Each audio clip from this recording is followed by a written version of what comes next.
Poucos livros na história da humanidade foram tão lidos, tão amados e ao mesmo tempo tão questionados quanto a Bíblia. Ela já foi banida de nações inteiras, queimada em praças públicas, proibida sob pena de morte. E mesmo assim, atravessou milênios, sobreviveu a impérios, resistiu a perseguições brutais e continua sendo o livro mais vendido, mais traduzido e mais influente de todos os tempos. Mas quase ninguém para perguntar algo essencial. Como esse livro foi formado? Quem decidiu o que entraria nele? E por que ele atravessou séculos sem perder sua essência? A resposta a essas perguntas é tão fascinante quanto a própria Escritura. A Bíblia não surgiu de uma vez como um projeto editorial moderno. Ela foi construída ao longo de aproximadamente 1500 anos, em contextos totalmente diferentes, por pessoas que jamais se encontraram pessoalmente. Foram reis e camponeses, profetas e pescadores, médicos e cobradores de impostos. Alguns escreveram em palácios, outros em prisões. Alguns viveram no deserto, outros em grandes cidades cosmopolitas. Ainda assim, todos escreveram apontando para o mesmo Deus, o mesmo plano e a mesma esperança. Essa unidade orgânica, apesar da diversidade extrema de autores e épocas, é um dos maiores mistérios literários da história humana. No início, não havia livros, havia memória, e não qualquer memória, mas uma tradição oral extremamente disciplinada e precisa. As primeiras histórias foram transmitidas oralmente, de geração em geração, com uma fidelidade que desafia nossa compreensão moderna. Pais ensinavam filhos, anciãos repetiam os feitos de Deus com precisão quase matemática, utilizando técnicas mnemônicas sofisticadas. O povo de Israel desenvolveu uma cultura de preservação da palavra extremamente rigorosa, porque acreditava que aquelas palavras não eram apenas história, mas revelação divina. Cada palavra carregava peso eterno. Essa tradição oral não era frágil ou imprecisa como muitos imaginam. Estudos modernos em culturas orais demonstram que sociedades sem escrita desenvolvem capacidades extraordinárias de memorização e transmissão fiel de textos complexos. No caso de Israel, havia ainda um elemento adicional: a convicção de que estavam preservando não apenas memórias humanas, mas oráculos divinos. Esse senso de responsabilidade sagrada criou um sistema de preservação mais confiável do que muitos documentos escritos da antiguidade. A oralidade não era um estágio primitivo, mas uma forma sofisticada e intencional de manter viva a revelação. Com o tempo, essas tradições começaram a ser registradas em pergaminhos, um processo que exigiu recursos consideráveis e dedicação absoluta. Profetas, líderes e escribas escreveram sob extremo cuidado, conscientes de que estavam lidando com algo sagrado. Cada letra tinha valor eterno. Um pequeno erro exigia recomeçar todo o texto do início, sem exceções ou atalhos. Os escribas desenvolveram regras meticulosas, contavam cada letra de cada linha, verificavam o número total de palavras, identificavam a letra central de cada livro. Isso explica por que os manuscritos hebraicos apresentam um nível de fidelidade que surpreende estudiosos até hoje, mesmo os mais céticos. O trabalho de um escriba não era apenas técnico, era espiritual. Antes de escrever o nome de Deus, eles se purificavam ritualmente, usavam penas novas para palavras sagradas. Não podiam escrever de memória uma única palavra, precisavam olhar o texto original para cada termo. Se um rei entrasse na sala enquanto escreviam o nome divino, não podiam parar para cumprimentá-lo. Esse nível de reverência e rigor criou um dos sistemas de preservação textual mais confiáveis da história antiga. Não estamos falando de copistas descuidados, mas de guardiões que viam seu trabalho como missão divina. Os livros do Antigo Testamento não foram escolhidos por gosto pessoal ou conveniência religiosa, como alguns críticos sugerem. Eles precisavam cumprir critérios claros e rigorosos, estar em harmonia com a revelação anterior, possuir origem profética ou apostólica comprovada, ser reconhecidos pelo povo de Deus através das gerações e revelar consistentemente o caráter do Deus de Israel. Não bastava ser antigo ou respeitado. Não bastava conter sabedoria humana. Precisava ser verdadeiro. Precisava carregar a marca da inspiração divina. Esse processo de reconhecimento não foi arbitrário, mas orgânico e fundamentado em evidências objetivas. Alguns livros foram imediatamente reconhecidos como escritura sagrada. Outros levaram tempo para serem universalmente aceitos, não porque fossem duvidosos em qualidade, mas porque as comunidades distantes geograficamente precisavam de tempo para conhecê-los, testá-los e confirmá-los. O que importa é que não houve imposição autoritária. Os livros se estabeleceram por seu próprio peso espiritual. Eles carregavam uma autoridade intrínseca que as comunidades reconheciam instintivamente. Nenhum concílio precisou convencer o povo de que Isaías era inspirado ou que os salmos vinham de Deus. Essa percepção era evidente para quem tinha ouvidos espirituais. Séculos depois, algo sem precedentes acontece na história. Surge Jesus de Nazaré e tudo muda para sempre. O próprio Deus entra na história humana, não como conceito abstrato ou força cósmica distante, mas como pessoa real, tangível, que come, dorme, chora e sangra. Os ensinamentos de Jesus não foram escritos imediatamente, ao contrário do que aconteceu com outros mestres religiosos da época. Eles foram vividos, experimentados, repetidos, pregados e testemunhados por pessoas reais que conviveram com ele. Os apóstolos não se sentaram para escrever um livro sagrado com pretensões literárias. Eles escreveram para preservar aquilo que haviam visto com os próprios olhos, tocado com as próprias mãos. Jesus não deixou um único texto escrito de próprio punho, pelo menos não que tenha sido preservado, mas deixou algo infinitamente mais poderoso: testemunhas oculares transformadas por sua presença. Essas testemunhas não eram teólogos acadêmicos ou escribas profissionais. Eram pescadores, cobradores de impostos, pessoas comuns que tiveram suas vidas revolucionadas por um encontro real com o divino. E foi dessa experiência concreta, desse testemunho vivo, que nasceram os evangelhos. Não são lendas desenvolvidas séculos depois, como alguns afirmam. São relatos de primeira mão, escritos por quem esteve lá, ou compilados diretamente de quem esteve. Os evangelhos nasceram desse testemunho direto e visceral. Mateus escreveu para judeus, mostrando Jesus como o Messias prometido nas profecias antigas. Marcos registrou as memórias de Pedro com um estilo direto e dinâmico. Lucas, como historiador meticuloso, investigou tudo cuidadosamente desde o princípio. João, o discípulo amado, escreveu décadas depois, com a profundidade teológica de quem passou a vida meditando no mistério de Cristo. As cartas apostólicas surgiram para orientar igrejas reais, com problemas reais, dúvidas reais, conflitos reais.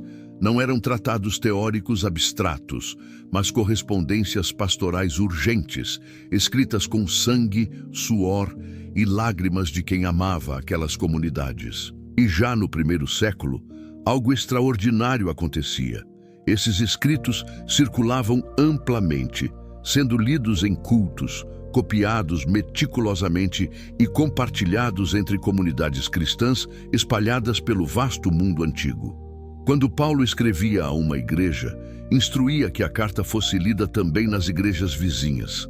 Pedro reconhecia os escritos de Paulo como escritura, colocando-os no mesmo nível dos textos sagrados do Antigo Testamento.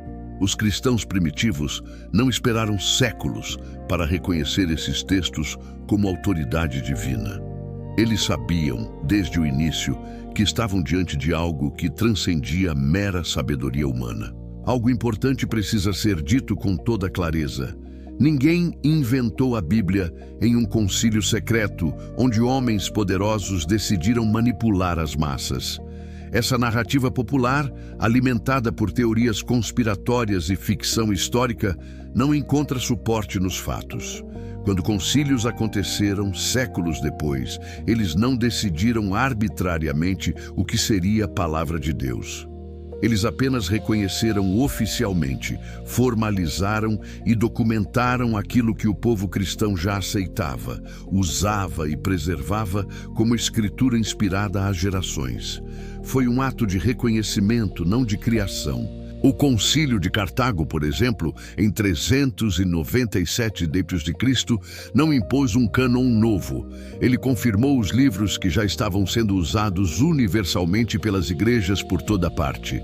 Não houve debates acalorados sobre incluir ou excluir evangelhos populares. Os livros apócrifos e gnósticos que ficaram de fora não foram censurados por serem perigosos ou revolucionários. Eles simplesmente não atendiam aos critérios básicos: origem apostólica, ortodoxia doutrinária, uso litúrgico universal e testemunho do Espírito Santo na vida das comunidades. Muitos foram escritos séculos depois por autores desconhecidos, com teologias contraditórias e fantasiosas. A história real é bem menos dramática do que Hollywood gostaria. E a preservação desse texto é um capítulo à parte, uma história que beiraria o impossível se não fosse documentada. Existem milhares de manuscritos bíblicos antigos, fragmentos e cópias que sobreviveram ao tempo, muito mais do que qualquer outro documento da Antiguidade Clássica.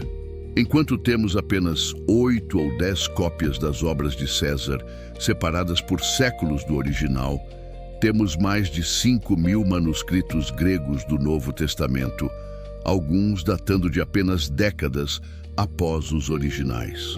Quando comparados meticulosamente, revelam uma consistência extraordinária, quase sobrenatural. As diferenças são mínimas, quase sempre gramaticais ou de ortografia, sem alterar o sentido das mensagens centrais ou afetar qualquer doutrina fundamental. Nenhum outro texto antigo chega perto desse nível de atestação. Homero, Platão, Aristóteles, todos dependem de cópias muito mais recentes e em número muito menor. E mesmo assim, ninguém questiona seriamente se temos o texto real desses autores. A Bíblia, ao contrário, é o documento mais bem preservado de toda a antiguidade. Críticos textuais seculares admitem que temos mais de 99% de certeza sobre o texto original. As variações que existem são conhecidas, catalogadas e não afetam a mensagem central. Estamos diante de um fenômeno único na história da transmissão textual. Não há paralelo, não há comparação possível. A Bíblia sobreviveu a perseguições brutais que deveriam tê-la apagado da história. Foi queimada em praças públicas por imperadores romanos que viam nela uma ameaça mortal ao seu poder. Foi proibida sob pena de morte por regimes totalitários que temiam sua mensagem libertadora. Foi ridicularizada por intelectuais que a consideravam mito primitivo incompatível com a razão. Foi atacada pelo iluminismo, pelo racionalismo, pelo materialismo, pelo marxismo, pelo pós-modernismo. Governos tentaram destruí-la com fogo e espada. Ideologias tentaram substituí-la com filosofias sedutoras e promessas vazias. Céticos anunciaram repetidamente sua morte iminente, sua irrelevância cultural, seu fim inevitável. Nenhum conseguiu. Absolutamente nenhum. Voltaire, o famoso filósofo iluminista, declarou que em 100 anos a Bíblia seria um livro esquecido, encontrado apenas em museus. Ironicamente, 50 anos após sua morte, a casa onde ele viveu foi comprada por uma sociedade bíblica e transformada em depósito de escrituras. A história está repleta de inimigos da Bíblia que se tornaram notas de rodapé, enquanto o livro que tentaram destruir continua vivo, poderoso e transformando milhões de vidas. Essa sobrevivência não é acidente, não é sorte, não é mero acaso histórico, é testemunho de algo maior operando através do tempo. Hoje você tem acesso à mesma mensagem que atravessou desertos escaldantes, prisões escuras, impérios tirânicos e séculos turbulentos. Um livro escrito por mãos humanas, sim, com estilos literários diversos e contextos culturais específicos, mas preservado por algo infinitamente maior do que esforço humano.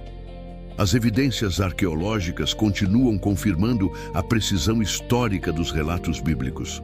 Cidades que céticos juravam nunca ter existido foram escavadas exatamente onde a Bíblia disse que estariam.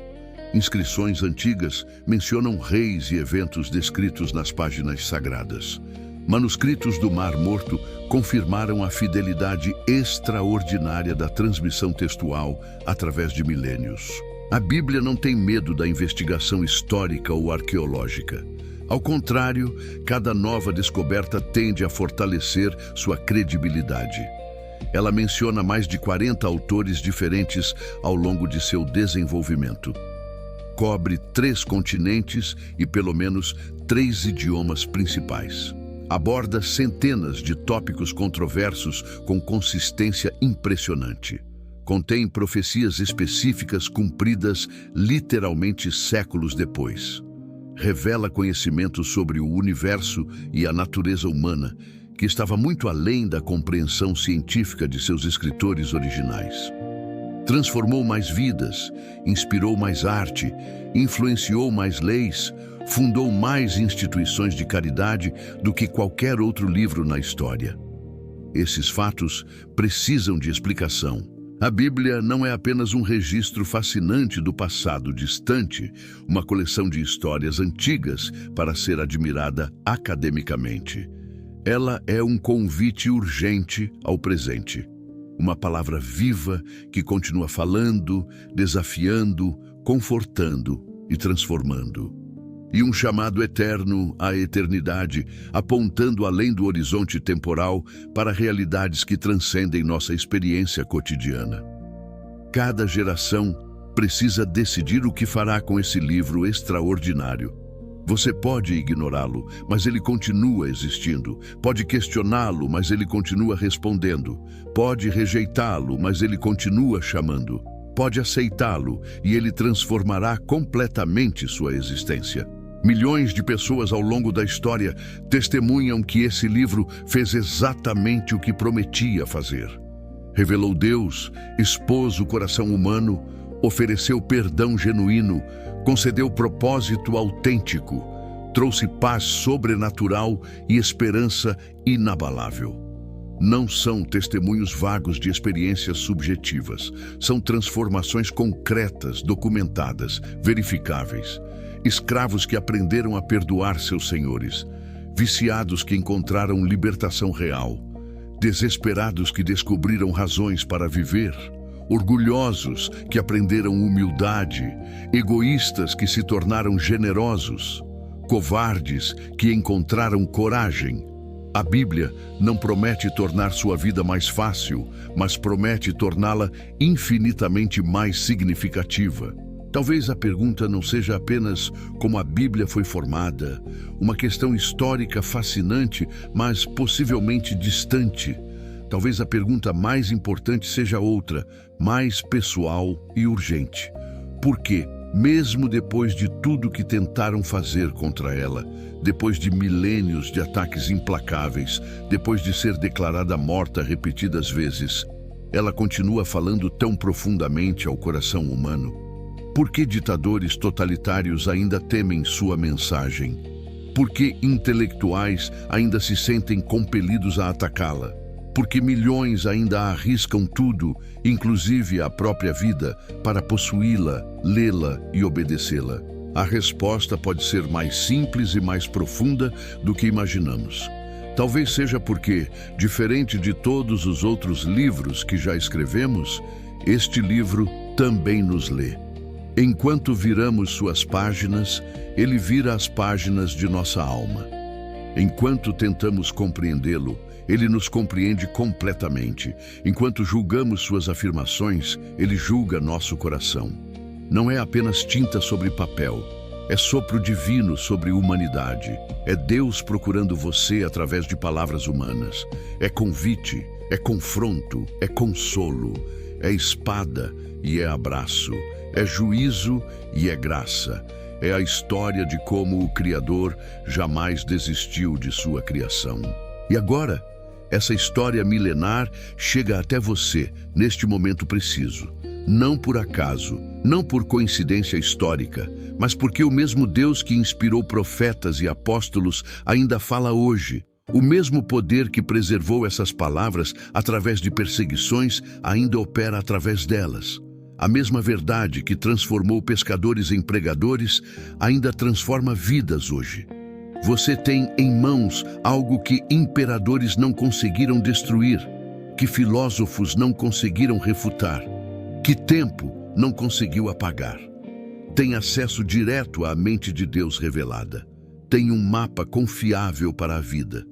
Tem verdade absoluta em meio ao caos relativista. A questão não é se você consegue provar cada vírgula da Bíblia antes de confiar nela. A questão é se você tem coragem de testá-la, de abrir suas páginas com mente aberta e coração sincero. Ela mesma convida: provai e vede que o Senhor é bom. Não crença cega, mas confiança informada. Não salto no escuro, mas passo em direção à luz. Milhões já fizeram esse teste através dos séculos. E o testemunho é consistente. Ele é fiel. Suas promessas se cumprem. Sua palavra não volta vazia. Ela faz exatamente o que diz que fará. Há algo na Bíblia que nenhum outro livro possui. Poder transformador intrínseco.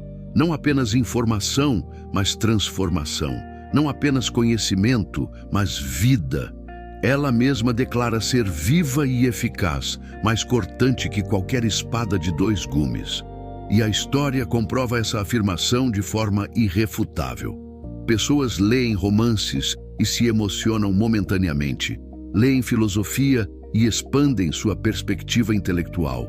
Leem autoajuda e recebem dicas práticas. Mas leem a Bíblia e suas vidas mudam radicalmente de direção. Vícios são quebrados, ódios são dissolvidos, medos são superados, propósito é descoberto. Não estamos falando de sugestão psicológica ou efeito placebo. Estamos falando de mudanças objetivas, mensuráveis, duradouras. Estamos falando de ex-criminosos que se tornam modelos de integridade, viciados em drogas pesadas que ficam completamente livres sem tratamento farmacológico, casamentos destruídos que são restaurados, pessoas suicidas que encontram razões para viver. Essa não é propaganda religiosa vazia. São fatos documentados, histórias reais, transformações verificáveis. A Bíblia não precisa de defesa desesperada. Ela se defende por seus frutos, por suas obras, pelo rastro de vidas transformadas que deixa por onde passa. E aqui chegamos a algo crucial. A Bíblia não é primariamente sobre religião, é sobre relacionamento. Não é manual de regras para agradar um Deus distante. É história de amor de um pai procurando filhos perdidos. Não é sobre o que você precisa fazer para chegar até Deus, é sobre o que Deus já fez para chegar até você. Do Gênesis ao Apocalipse, a narrativa é consistente.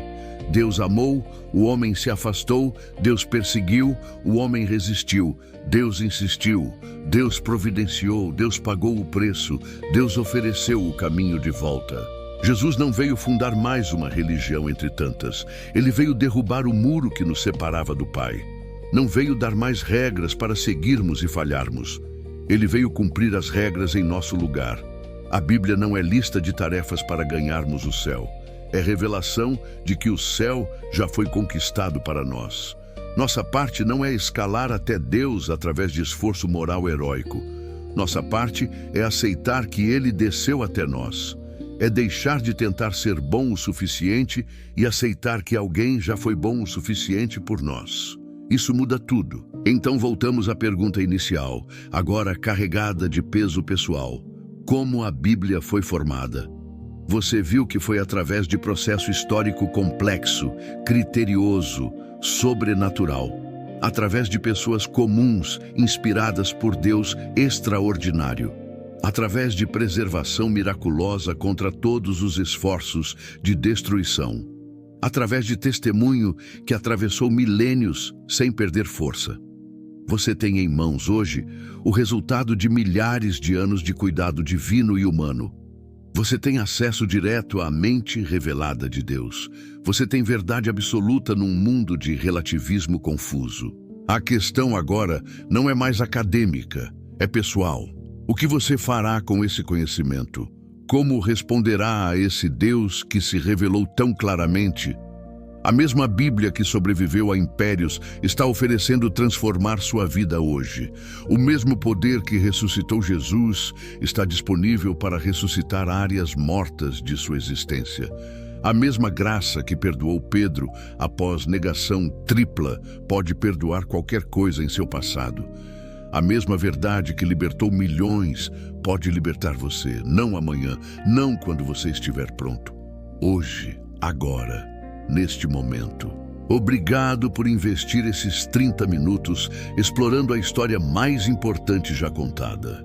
A Bíblia não é apenas um livro sobre Deus, é o livro de Deus sobre você.